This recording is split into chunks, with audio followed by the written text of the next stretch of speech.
नमस्कार दोस्तों। आज की जो कहानी है वो बहुत ही रोचक है। भगवान की चिट्ठी। एक घर में माँ बेटी रहती थी। रात का समय था। दरवाजा पर खटखटाने की आवाज़ आई। माँ और बेटी बहुत गरीब थे, छोटे से घर में रहते थे। बेटी ने दरवाज़ा खोला तो वहाँ पर कोई नहीं था। नीचे देखा तो चिट्ठी थी, पड़ी थी। बेटी ने चिट्ठी खोलकर पढ़ी तो हाथ कांपने लग गए और ज़ोर से चिल्लाई, माँ इधर आओ। चिट्ठी में लिखा था, बेटी मैं तुम्हारे घर आऊँगा, तुमसे और तुम्हारी माँ से मिलने। और नाम की जगह नीचे लिखा था भगवान। माँ ने कहा, ये शायद हमारी गली के किसी लड़के ने तुम्हें छेड़ने के लिए बहुत ही गंदी शरारत की है। लेकिन बेटी को माँ की बात पर यकीन ही नहीं हो रहा था। बेटी बोली, माँ पता नहीं क्यों मुझे ये सच लग रहा है। माँ को मनाकर बेटी और माँ दोनों तैयारी में लग गए। घर भले ही छोटा सा था लेकिन दिल बहुत अमीर। घर पर एक चटाई थी मेहमान के लिए, वह ट्रंक से निकाल कर बिछा दी। और रसोई घर में जाकर देखा तो खाने का एक दाना नहीं था। बेटी और माँ दोनों गहरी सोच में पड़ गए कि भगवान सच में आ गए तो खाने में कुछ नहीं दे पाएंगे। दोनों ने आगे पीछे कुछ नहीं सोचा और बचत के 300 बेटी के पास थे।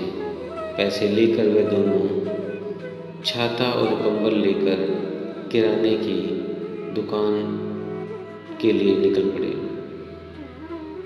बारिश होने वाली थी और ठंड भी बहुत ज़्यादा थी। एक पैकेट दूध, एक मिठाई का डब्बा और कुल 200 की चीज़ें खरीद कर वापस लौटने के लिए ऑटो ले लिया, क्योंकि उन्हें लगा शायद भगवान घर पहुंच गए होंगे। घर से थोड़ी दूर पहुंचे तो देखा कि जोर से बारिश शुरू हो गई और सड़क किनारे एक पति पत्नी खड़े थे। ऑटो पास से गुजरा तो लड़की ने देखा उनके हाथ में छोटा बच्चा रो रहा था। स्थिति कुछ ठीक नहीं लग रही थी। ऑटो घर के दरवाजे पर पहुंचा। माँ ऑटो से उतरी ही थी कि बेटी से रहा नहीं गया। बोली, ऑटो वाले भैया जरा ऑटो को उनके पास ले लो। पास जाकर देखा तो बच्चे को तेज बुखार था और उसके पास खाने के लिए कुछ नहीं था। एक तरफ भगवान घर पर आने वाले और दूसरी तरफ ये समस्या। बेटी ने सोचा, भगवान को मना लूंगी, लेकिन यदि इन्हें ऐसे ही हाल में छोड़ दिया गया तो भगवान बिल्कुल भी माफ नहीं करेंगे। बेटी ने जो जो खरीदा था सब उनके हाथ थमा दिया और तो और बचे हुए 50 रुपये भी दे दिए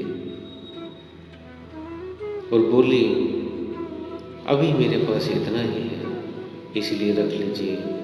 बारिश हो रही थी तो छाता भी दे दिया और बच्चे को ठंड ना लगे इसलिए कंबल भी दे दिया।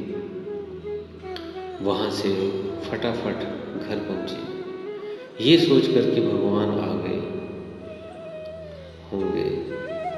लेकिन दरवाजे पर माँ खड़ी थी।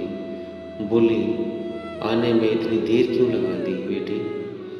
और ये देख, एक और चिट्ठी आई है, पता नहीं किसकी। बेटी ने पढ़ना शुरू किया। उसमें लिखा था, बेटी आज तुमसे मिलकर बहुत खुशी हुई। पहले से दुबली हो गई हो, लेकिन आज भी उतनी ही सुंदर हो। मिठाई बहुत अच्छी थी और तुम्हारे दिए हुए कंबल से बहुत आराम मिला। छाता देने के लिए धन्यवाद। बेटी अगली बार मिलते ही लौटा दूंगा। बेटी के होश उड़ गए। निशब्द होकर पीछे मुड़कर सड़क किनारे देखा तो वहाँ कोई नहीं था।